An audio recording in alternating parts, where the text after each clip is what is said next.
He was just a boy when I first met him. I helped raise him, taught him right from wrong. But that night, when everyone was asleep and his eyes didn't look so innocent anymore, he whispered, "Then let me try." And I let it happen. I still don't know what that makes me. I still remember the first time I met him. He was barely 8, shy, clumsy, always trailing behind his mother's legs, peeking out like the world might swallow him whole. I was the one who fixed his backpack, baked him cupcakes for school, and reminded him to wash behind his ears. I never imagined I'd be telling this story now. Not like this. Not with this kind of weight pressing on my chest. He was my best friend's son. But I watched him grow. I watched him become something else. Taller, broader, wiser. And one day he stopped calling me Miss Carla. He just called me Carla. And something about the way he said it made me stop and blink. At first, I laughed it off. The way he held my gaze too long. The way he lingered in the kitchen when I cooked. He wasn't a boy anymore. And maybe I wasn't invisible anymore either. It was a quiet weekend. His mom was out of town. He asked if he could crash at my place. He was in college now, technically an adult. It didn't seem like a big deal. We watched a movie. Something light. We drank some wine. I didn't think twice about pouring him a glass, even though I should have. And then, when the lights were low, and I leaned back on the couch, I felt it. That tension. The kind that creeps in when silence stretches too long between two people who used to be something simple, but aren't anymore. He looked at me, really looked, and he said it. "You keep acting like nothing's there, but you feel it too, don't you?" I didn't answer. I couldn't. My breath caught in my throat. "Then let me try," he whispered. And before I knew what I was doing, I didn't stop him. His lips touched mine, careful at first, searching. I should have pulled away. I should have said, "No, this isn't right." But instead, I kissed him back, and the guilt didn't come fast enough. We didn't speak, not at first. His hand brushed my waist, slowly, respectfully, like he was afraid I'd vanish if he moved too fast. And maybe a part of me wanted to vanish, because everything that followed wasn't supposed to happen. But it did. He kissed me again, firmer this time, and my body, traitorous, aching, lonely, responded. I told myself it was the wine. I told myself I was just overwhelmed, but the truth, I hadn't been touched like that in years. Not with that kind of hunger or that kind of gentleness. It was slow, too slow, and then too fast. I could feel his breath trembling against my neck. He was nervous, not inexperienced, just unsure. As if he couldn't believe I was letting this happen. And honestly, neither could I. The room felt smaller, the air thicker. My hands moved on their own. He leaned into me on the couch, his fingers threading between mine. I bit my lip, not out of hesitation, but because it felt too much, too deep. Like I had stepped into a part of myself I'd buried long ago. And I whispered his name, just once, softly, broken. Because I knew this wasn't just about attraction. It was about years. Years of feeling unseen. Years of giving, mothering, sacrificing. And now, here he was, the boy I raised, seeing me, not as a guardian, not as a figure from his childhood, but as a woman. And in that fragile, dangerous moment, I let him. His lips traced along my collarbone. I closed my eyes, not just from the sensation, but to escape the flood of memories of who I used to be before life turned me into only a caretaker. I didn't push him away. I didn't say stop. The silence between us said everything. He was slow, asking without words, waiting for resistance. But I gave none. When he whispered, "Are you sure?" I didn't answer. I just pulled him closer. There was no rush, no reckless grabbing or hurried breath. It was careful, reverent, like he knew I was fragile and sacred at the same time. And in those minutes, on that couch, I felt everything I thought I'd lost return to me. My worth, my need, my power. But when it was over, the air shifted. He rested beside me, breathing softly, while I stared at the ceiling, unable to blink. The guilt, it came in like a wave. I stood up, wrapped the throw around myself, avoided his eyes. He said my name. I didn't answer, because the truth wasn't in words. It was in what I had allowed, what I had wanted, and what I could never undo. He dressed in silence, then stood at the door for a long moment, waiting for anything, acknowledgement, comfort, even blame. But I had nothing to give, not then. And when he finally left, I sat down again on the same couch, the one where everything changed, and I cried. Not because I regretted it, but because I knew it wasn't the last time. The days that followed were quiet, outwardly at least. Inside, I was a storm of questions. I watched him from across the room whenever he was around again, helping with errands, visiting briefly. Nothing in his face revealed what we had done. He was calm, collected, but I knew he remembered every second. So did I. The worst part wasn't the act itself. It was how natural it had felt. It was supposed to be a mistake, a moment of weakness. But when I looked at him, I didn't feel shame.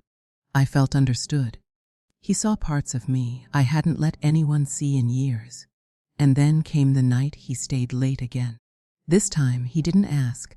He just walked in, stood behind me as I washed dishes, and whispered, "If I made you feel something real, don't pretend it didn't matter." I dropped the plate in the sink. My hands trembled, and still, I didn't stop him. He turned me around gently. His eyes searched mine, as if waiting for me to take it all back, to tell him it was wrong, that he misunderstood. But I couldn't, because he didn't. I was tired of pretending, tired of burying the part of me that longed to be touched, to be wanted, not as a wife or a mother figure, but as a woman. So I let him in, again, slower this time, softer, but no less dangerous. We didn't speak of it afterward, not with words, but everything changed. The way he looked at me held a quiet confidence, now a knowing. He didn't try to win me over. He didn't chase. He simply existed around me, calm, certain. And it was that calm that unraveled me, because he wasn't a child anymore, not in how he looked at me, not in how he touched me, and certainly not in how he made me feel. But I was still battling the truth, the guilt. What would people say? If my husband found out, if his mother knew, God, his mother, I helped raise him. But at night, when I lay in bed beside a husband who hadn't really seen me in years, I closed my eyes and remembered his hands, his lips, his voice, and the way I had never felt more alive than I did in that forbidden moment. Then came the night it all broke. He came over late, again, said he had something for the garage. But he didn't go to the garage. He walked straight into the living room, waited until I followed, and said one sentence that shattered the wall I had so carefully rebuilt since the last time. "I can't be your secret anymore." I stood there, heart racing, his words echoing in the quiet of the room. I can't be your secret anymore. He wasn't angry. He wasn't begging. He was just there, firm, certain. And it terrified me, not because I didn't feel the same, but because I did. Too much. "I don't know what we're doing," I whispered. He stepped closer. "Yes, you do. You just don't want to say it out loud." I backed away, my back hitting the wall. He didn't follow. He just watched me. "Say it," he said gently. I couldn't, because once it was spoken, it wouldn't be a moment of weakness anymore. It would be real. "I'm married," I finally said. "So was your body that night on the sofa." He tilted his head, because it didn't feel like it. Tears stung my eyes, not because he was cruel, but because he was right. I had betrayed something sacred, not just vows but trust, my own trust in myself. He took a breath. "I'm not asking you to leave him. I'm not asking you for anything except honesty." The silence stretched between us like a thread about to snap. Then he stepped forward and pressed his hand to my cheek. "I see you," he whispered, "even if no one else does." And before I could speak, before I could stop it, I leaned in. Again, Our lips met like a confession, soft, slow, full of all the guilt we never dared to name. It wasn't rushed. It wasn't lust. It was something far more dangerous, intimate, quiet, like we both needed to be heard without words. When we finally pulled away, I didn't speak. Neither did he. We both knew the silence said enough. I turned away, brushing the tears from my eyes. "I can't keep doing this," I said, barely above a whisper. He nodded. "I know." But then he added, "You started it." I froze. He wasn't blaming me. He was just stating the truth I had avoided. "I didn't mean for this to happen," I said, voice shaking. He walked toward the door, but paused with his hand on the knob. "I didn't mean to fall for you either," he replied. "But here we are." And just like that, he left. The house felt too quiet, too still, like every wall had heard what we did and was now waiting to see what I'd do next. My husband came home 2 days later, smiling, kissing my forehead like nothing had changed. But everything had. I tried to pretend, tried to go back to the routine. Dinner at 7, laundry on Sundays, fake laughs during TV shows I didn't even hear. But my mind kept wandering back to his voice, to that night, to the boy I helped raise, who now knew parts of me even my husband never touched. Each time my husband wrapped his arms around me, I flinched, not visibly, not enough for him to notice. But inside I recoiled, because I felt tainted, used. Worse, I felt willing. What kind of woman does this? I started avoiding mirrors, started wearing clothes that covered more than usual. I even pulled away when my husband leaned in. He started asking questions, but I shrugged it off as stress. Then one night, the boy came by again, unannounced. I panicked when I saw him through the peephole. But I opened the door. "Can we talk?" he asked, eyes heavy, jaw clenched like he'd rehearsed every word. I let him in. He stood in the same living room where it all began. The same couch, the same silence. "I need to say goodbye," he said. My breath caught. He continued, "I'm moving. Out of state. College didn't work out here. I need distance." "We both do." I nodded, unable to form a word. Tears welled in my eyes but didn't fall. He stepped closer. "Not too close. Whatever that night meant to you, it meant something to me too," he said. Then he added the words that broke me. "But I don't hate you for it. I just wish it hadn't been you." And then he left. No kiss, no touch, just truth. And I stood there, wrecked, not because he left, but because deep down, I knew he was right. After he left, the house felt different. Not just empty, altered.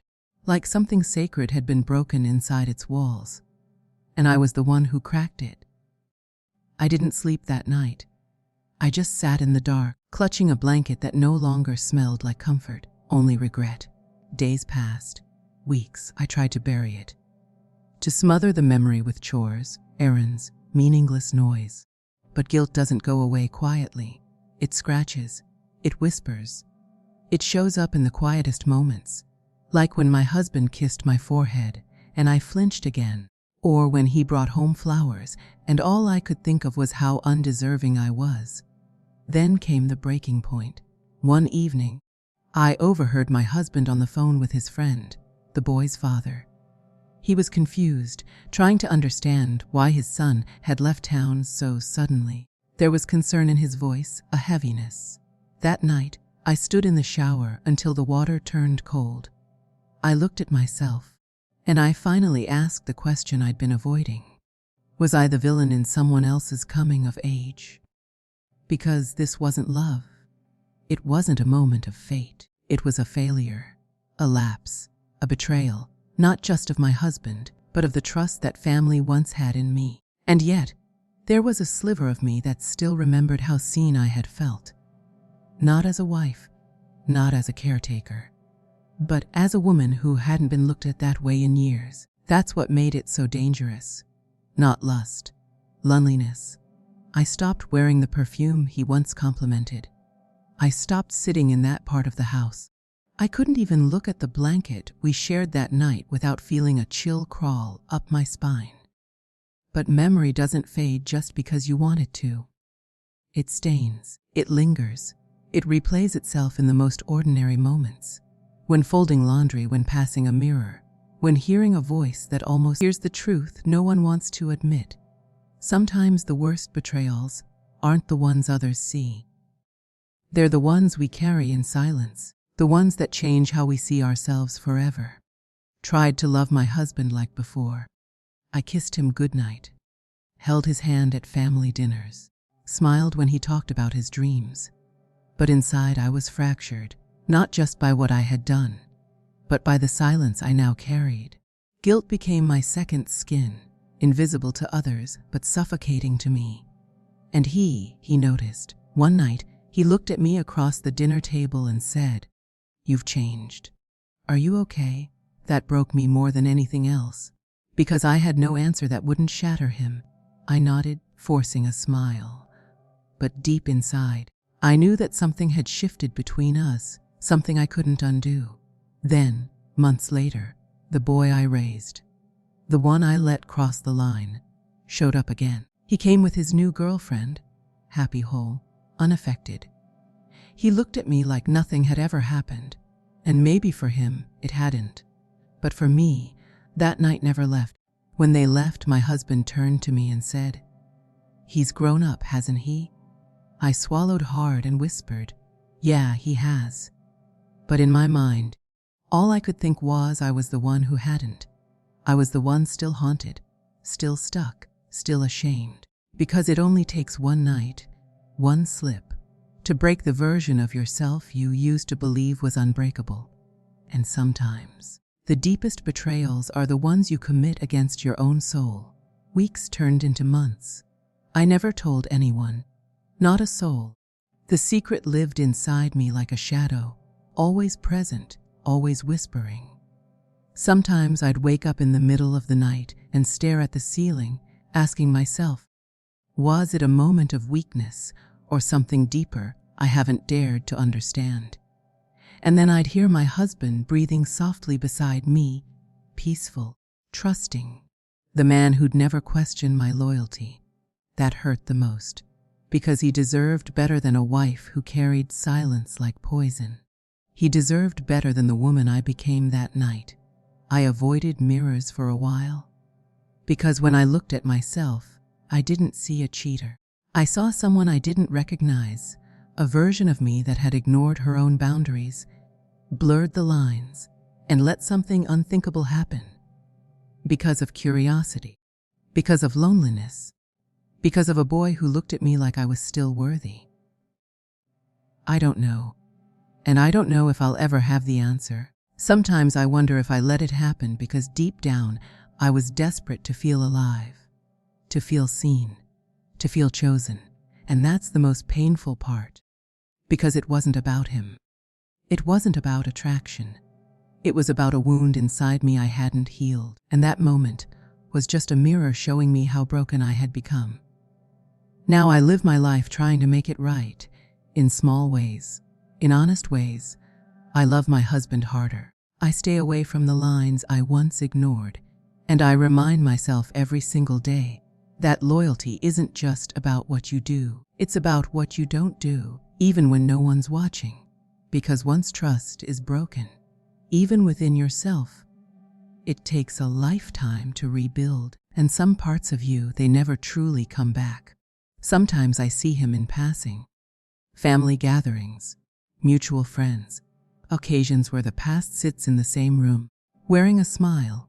We never talk about it. We never even make eye contact longer than necessary.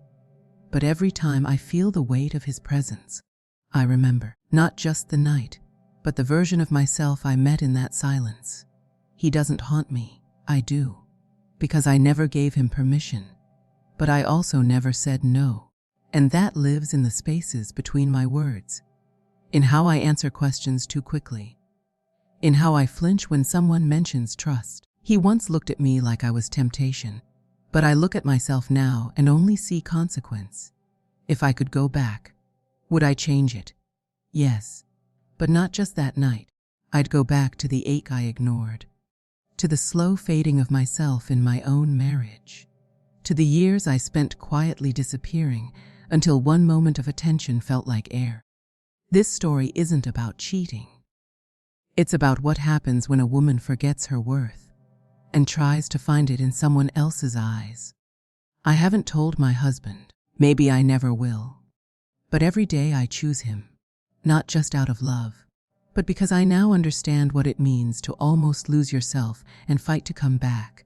No, I'm not proud of what happened, but I am proud of what I've done since. Because healing isn't clean, and redemption doesn't ask for perfection. It only asks that you don't lie to yourself anymore. And that's what I do now. I live honestly, even with the memory, even with the shame, because that's the only way forward. Even if part of me still whispers, "You let it happen."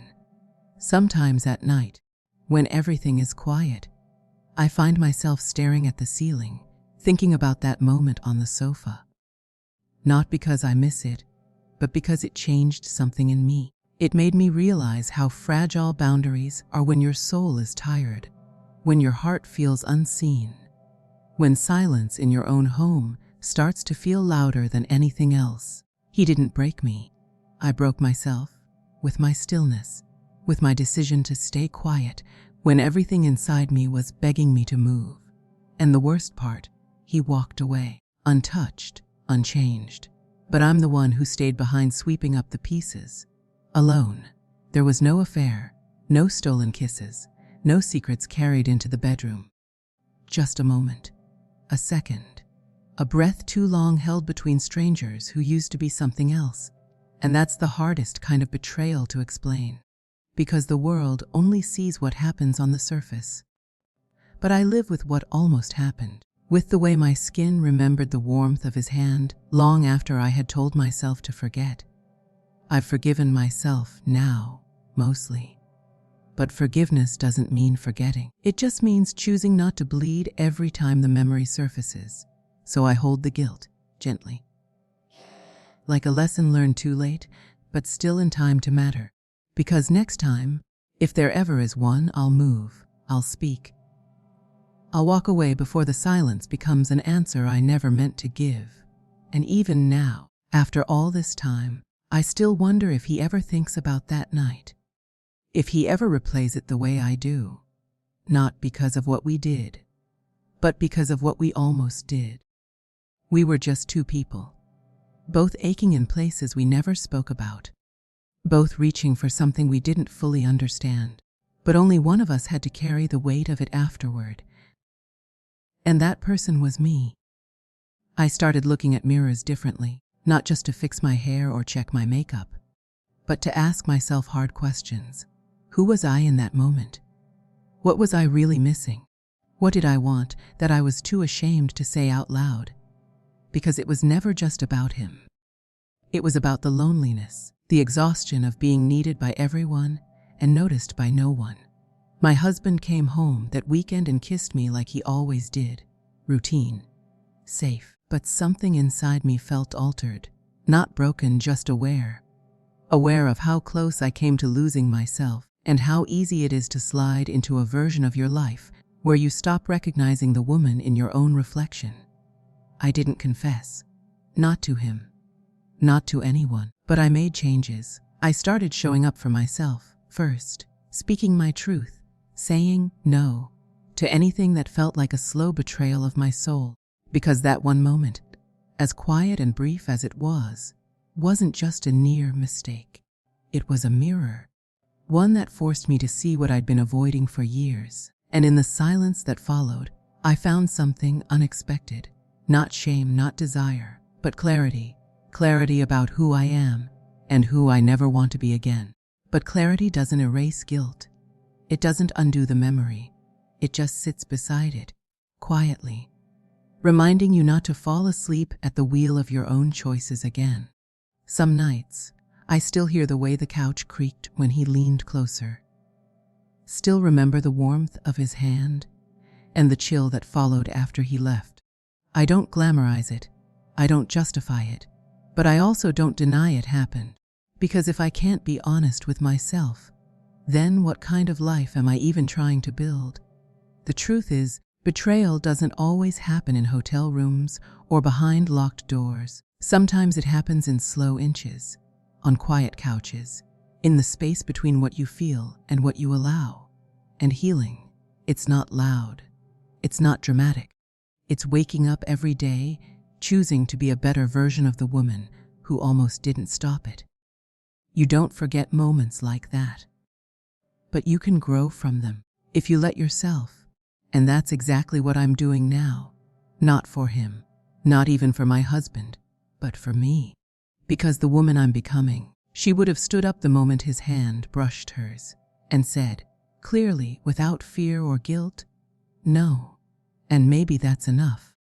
I've thought about telling my husband so many times. Not because I want to hurt him, but because the weight of that night still lives in the silence between us. In the way I avoid eye contact when he asks how my day was. In the way I flinch every time he says, I trust you. But I don't. Not fully. Not yet. Because trust isn't just what others give you. It's what you give yourself when you know you did right. And I didn't. Sometimes, late at night, I wonder, what would have happened if I had let him go further? If I hadn't stood up, would I still be lying to myself? Telling some version of a softer lie to sleep better? But no matter how far it went, the betrayal began long before the moment he touched me. It began with that silence, with that stillness, with the part of me that didn't move. That's what haunts me the most, not what he did, but what I allowed. I'm not proud of who I was in that moment, but I'm learning from her. She's not my enemy. She's the reminder of how far I still have to go. And maybe one day, when I'm strong enough, I'll tell him. Maybe not to be forgiven, but to finally forgive myself. Because only then will I really be free. Since that night, I've become more careful. Not just with others, but with myself. I don't pour wine at night the same way. I don't sit too close on couches anymore. And I don't pretend that silence is innocence. Because it's not. It's been months now. He hasn't reached out. We haven't spoken. But sometimes, I'll see his name in my husband's phone. And every time I do, my stomach turns, not because I'm afraid of being caught, but because I'm ashamed I still feel something. Not love, not even desire, just unfinished. A door I never fully closed, and maybe that's the worst part of it, that I didn't just betray my husband, I betrayed myself, my standards, my boundaries, my peace. But this isn't the end of my story. It's the beginning of a harder chapter. One where I look in the mirror and say, you made a mistake, now live better than it. Some wounds heal slow, and guilt doesn't always fade. But I'm learning how to hold myself accountable without hating myself. That's the real journey. And if you've ever stood where I stood, in that still moment, choosing not to move, I hope you choose differently next time, because 1 second of silence can echo for a lifetime.